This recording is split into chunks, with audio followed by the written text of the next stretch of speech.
napakaganda ni Tumiling. Ito na ang isasama natin sa lahat ng bagong dokumento ng nais sumapi. Hindi ba't nakagawa ka na ng Dekalogo, kuya? Mas mahusay ito, mas matalas, mas tatanim.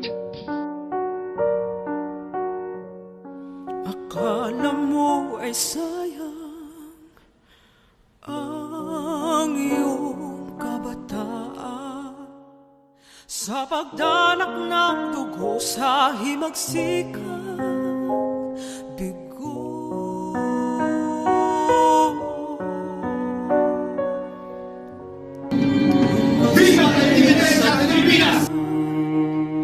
Maraming ang paraan ang maging dalubhasa sa batas at salita, ngunit hindi nasayang buhay at kabataan kung ito'y nilaan sa dakilang adhika, sapagkat kung di banal ang dahilan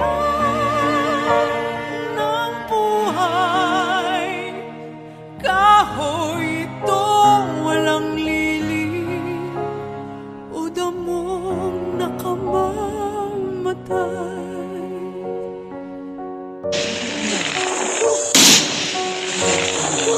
Napakabayani,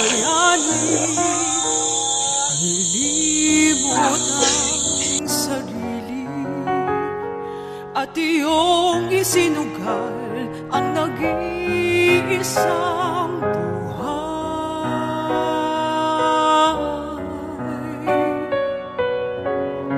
Iyong nga bang sinayang ang iyong kabataan sa pagdanak ng dugo sa himagsikang bigot, sapagkat kung di banal ang dahilan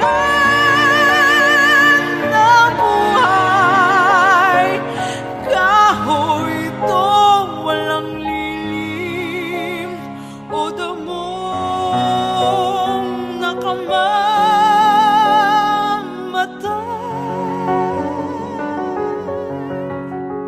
Ayon kay Jacinto Descendant Maria Melisa Galauran, wala pa ang kartilya ng Katipunan noong 1892.